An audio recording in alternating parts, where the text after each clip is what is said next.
Bruce banner খবর পেলেন টাঙ্গাইলের মধুপুর গড়ের শালবনে এক বিশেষ ধরনের প্রাকৃতিক মধু পাওয়া যায়, যা স্বাস্থ্যের জন্য দারুণ। কিন্তু সেখানে পৌঁছাতেই একদল বিশাল মৌমাছি তাকে ছেকে ধরল। শান্ত ব্যানার ভয়ে অস্থির হয়ে যেই না হাল্ক হলেন, অমনি শুরু হল আসল খেলা। বিশাল সবুজ দানব হাল্ক বনের ভেতরে দাঁড়িয়ে চিৎকার করে বলল, হাল্ক হানঠানি। হাল্ক মধু চায়।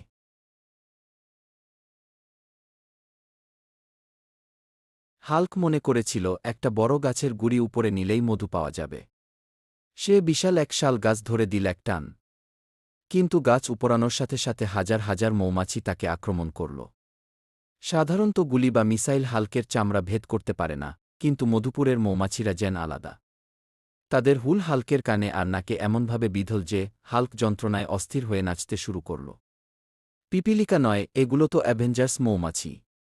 হাল্কের মনে মনে ভাবনা।